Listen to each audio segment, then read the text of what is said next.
Hello. Hello. చెప్పండి. మీ పేరండి? నమస్కారం అండి. నా పేరు వెంకటేశ్వరరావు అండి. చెప్పండి వెంకటేశ్వరరావు గారు. ఎక్కడి నుంచి కాల్ చేస్తున్నారు? నేను నూజివీడు నుంచి కాల్ చేస్తున్నానండి. నూజివీడు. చెప్పండి మీ సమస్య ఏంటి? అంటే అసలు ఇలాంటి సమస్య ఎలా చేసుకోవాలో నాకు అర్థం కావట్లేదు. ఇంకా అందుకని ఎప్పటి నుంచో మేడం గారిని యూట్యూబ్లో కానీ మీ టీవీలో కానీ ఫాలో అవుతూ ఉంటా. ఈ ఈ న్యాయం సంబంధించిన సలహాలు సూచనలు వింటూ ఉండేవాడిని. కానీ ఇవాళ నేనే ఇలా ఫోన్ చేసి వస్తాను అనుకోలేదు. వెంకటేశ్వరరావు గారు, మీరు ఫీల్ అవ్వాల్సిన అవసరం లేదు సార్. యాక్చువల్గా మీకు ఏ ప్రాబ్లం ఉన్నా మీరు ఓపెన్గా మాట్లాడండి. ఏం చేస్తే బెటరు, లీగల్గా ఎటువంటి ఆప్షన్స్ ఉంటాయో నేను చెప్పగలుగుతాను. చెప్పండి సార్. లేదు మేడం, ఇది కొంచెం కాంప్లికేషన్. ఇది బాగా పర్వాలేదు, మీరేం టెన్షన్ తీసుకోకండి. చెప్పండి మీ ప్రాబ్లంని. మళ్ళా ఈ తర్వాత వాళ్ళు చూస్తే ఏమవుతుందా అనే టెన్షన్ లో ఉన్నాను మేడం. ప్రజెంట్ నేను చాలా భయంగా. సార్, ఇది ఓన్లీ ఫోన్కి సంబంధించిందే కాబట్టి మీరెవరో కూడా తెలియదు ఎవరికి. సో ఇక్కడైనా ఓపెన్గా మాట్లాడడానికి మీకు అవకాశం ఉంటుంది. మాట్లాడండి సార్, ఏం పర్వాలేదు. అవతల వాళ్ళకి మీ ప్రాబ్లమ్ చాలా మందికి రిప్రజెంటేషన్ కింద ఉంటుంది సార్. ఎందుకంటే మీలాగా ప్రాబ్లమ్స్లో ఉన్న వాళ్ళందరికీ కూడా మీ తరపున వాయిస్ రేస్ చేసినట్టే ఉంటుంది. కాబట్టి మీరు ఫీల్ అవ్వాల్సిన అవసరమే లేదు. మాట్లాడండి, పర్లేదు. నేను ఫీల్ అవడం కాదు మేడం, నా వల్ల ఇప్పుడు ఎంతో మంది ఫీల్ అవుతున్నారు మేడం. 4-5 ఫీల్ అవుతున్నారు మేడం నేను చేసిన పనికి. కానీ అక్కడ అంత మంచి పనులు ఏం చేశారండి మేడం? ఏ రోజు కూడా నేను అంత మంచి పనులు ఏం చేశారు వెంకటేశ్వరరావు గారు? అదే మేడం, అంటే ఆ టైంకి చేయాల్సి వచ్చింది మేడం, అంతే తప్ప నేనైతే స్వతహాగా తప్పు మనిషి కాదు మేడం. చాలా మంచి మనిషిని నేను. చెప్పండి మీ సమస్య ఏంటో చెప్తే మేడం చెప్తారు కదా. లేదు మేడం, మీరు నాకు న్యాయం చేయాల్సిందే మేడం. ఎలాగైనా నాకు కావాలి సార్. రమ్య గారు అంటే న్యాయం చేయడానికి అవకాశం ఉన్న ప్రతి దాంట్లోనూ ముందుండి న్యాయమే చేస్తాం సార్. యాక్చువల్గా మీరు న్యాయం చేసుకునే వ్యక్తా లేకపోతే మీరు విక్టిమా ఎక్యూజ్డ్ అనేది నాకు క్లారిటీ రావాలి కదా. మీరు స్టోరీ చెప్తేనే నాకు అర్థమవుతుంది. చెప్పండి సార్, అసలు మీ ప్రాబ్లం ఏంటి, దేనికి సంబంధించి? తప్పకుండా మేడం. అయితే నేను ఒక ఆంటీతో రిలేషన్ లో ఉన్నా. ఆంటీతో రిలేషన్ లో ఉన్నారా? మీ ఏజ్ ఎంత? నా ఏజ్ 28 మేడం. 28. మ్యారేజ్ అయిందా సార్ మీకు? అంటే ఆవిడకి ఆల్రెడీ, ఆవిడ ఎవరు అనుకుంటున్నారు, ఆవిడ కానిస్టేబుల్ వైఫ్ మేడం. మా ఊళ్ళో మా కానిస్టేబుల్ వాళ్ళ వైఫ్ ఆవిడ. మీరెవరు, ఏం పని చేస్తారు సార్? నేను ఇక్కడే ఉంటాను మేడం, ముస్లింలోనే ఉంటాను. వర్క్ ఏం చేస్తారు? వర్క్ ఏం లేదు మేడం, ఇంకా ఇంట్లోనే ఉంటా. ప్రత్యేకంగా అంటూ ఏం లేదు.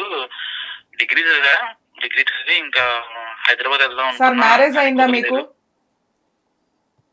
ఇంకా ఇన్స్టాగ్రామ్ లో, వాట్సాప్. సార్, మీకు మ్యారేజ్ అయిందా వెంకటేశ్వరరావు గారు? మీకు మ్యారేజ్ అయిందా? నాకు ఇంకా అయిందా అంటే అయింది మేడం. అయ్యిందా అంటే అయ్యింది ఏంటండి? భోజనం చేశారా అంటే చేశానండి అన్నట్టు చెప్తున్నారు. మ్యారేజ్ అయ్యిందా లేదా? అంటే అది కూడా ఒక అన్ఎక్స్పెక్టెడ్ గా అయింది మేడం. అది నాకు నచ్చి చేసుకోలేదు నేను. ఇంట్లో వాళ్ళు చేశారా? ఎన్ని ఇయర్స్ అయింది మ్యారేజ్ అయ్యి? ఇంట్లో వాళ్ళు కాదు, నేను 10th లో నన్ను లవ్ చేసిన అమ్మాయి నన్ను ఇంటర్ లో మళ్ళీ లవ్ చేసి నన్ను పెళ్లి చేసుకుంది. ఓకే, సరే. మీకైతే ఒక లవ్ చేసి మిమ్మల్ని ఇష్టపడి వచ్చిన ఒక అమ్మాయి ఉంది, భార్య ఉంది, పిల్లలు ఉన్నారా? ఒక బాబు మేడం. ఒక బాబు ఉన్నాడు. పెళ్ళయి కొన్ని సంవత్సరాలు అవుతుంది. మీ వయసు 28 సంవత్సరాలే అయినా కూడా ఒక ఆంటీ పరిచయం అయింది. ఎలా పరిచయం అయింది? మీరు ఏ వర్క్ చేయట్లా, ఖాళీగా ఉన్నారు కాబట్టి ఆంటీ ఎదురుగా దొరికిందా? ఎలా, ఆవిడతో మీకు ఎట్లా పరిచయం? ఒకరోజు సూపర్ మార్కెట్ వెళ్ళాను మేడం, ఈవినింగ్. అక్కడ సంతోష్ సూప్ ఒకటే ఉంది మేడం, నేను తీసుకున్నాను. ఆవిడ కూడా అక్కడికి వచ్చింది. ఏం కావాలంటే సంతోష్ సూప్ కావాలని చెప్పింది మేడం. నేను ఇచ్చేసాను. నేను లైఫ్ బాయ్ తీసుకున్నా. అప్పుడు అక్కడ కలిసింది మేడం మా ఇద్దరికి. ఒపీనియన్స్ యాడ్కి సంబంధించి మీరు ఒపీనియన్స్ కలుపుకున్నారు. మీరు లైఫ్ బాయ్, ఆవిడేమో సంతూర్ సోప్ ఆంటీ.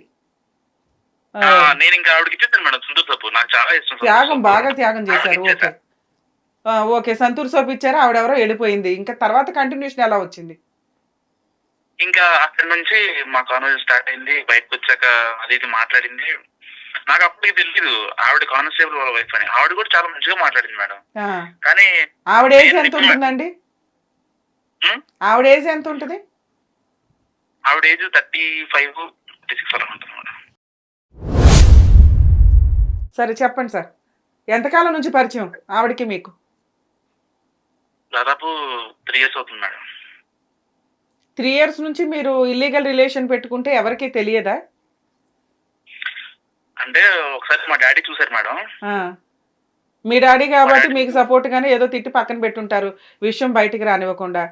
ఆ కానిస్టేబుల్కి తెలియదా ఆంటీ వాళ్ళ హస్బెండ్కి? వాళ్ళ హస్బెండ్ ఏం చేశారంటే మా డాడీకి చెప్పి నన్ను ఒక 1 year అట్లా కలవనివ్వలేదు ఆంటీతో. ఓకే, కనీసం వాళ్ళు ఏదో కాపురం నిలబెట్టుకోవడానికి మిమ్మల్ని ఏదో కట్ చేశారు, బానే ఉంది. 1 year నుంచి దూరంగా ఉన్నారు. ఇప్పుడు ప్రాబ్లం ఏంటి మీకు? ఇప్పటికి ఒక భార్య అయింది, ఒక ఆంటీ అయింది, 3-4 సఫర్ అయ్యారండి నా వల్ల అంటున్నారు. ఇంకా 2 ఎవరు? 1 year గ్యాప్ వచ్చింది, ఏం చేస్తున్నారు? ఇప్పుడైనా పని చేస్తున్నారా లేదా? కానిస్టేబుల్ వాళ్ళ ఆవిడ నాకంటే రిలేషన్ లో ముందు మా ఊరు ఎస్ఐతో ఉండదు మేడం రిలేషన్ లో. సరిపోయే. సరే, ఆవిడ ఆల్రెడీ ఎస్ఐతో ఉండి మీతో పరిచయం పెట్టుకోవాల్సిన అవసరం ఏముంది ఆవిడకి? మీరు నిజమే మాట్లాడుతున్నారా? నిజంగా మాట్లాడుతున్నాను మేడం. యాక్చువల్ గా అయితే ఏమైందంటే ఫస్ట్ నాకన్నా ముందు ఆయన రిలేషన్ లో ఉంది. మేమిద్దరం రిలేషన్ లో కూర్చున్న 3 years లో నాకు 1 year తర్వాత చెప్పింది అనమాట. ఏది ఆ ఫోన్ కాంటాక్ట్స్ అవి చూస్తే అప్పుడు నేను వస్తాను సరే దాన్ని పంపించేసింది ఇంట్లో నుంచి. ఎస్ఐ వస్తున్నారండి.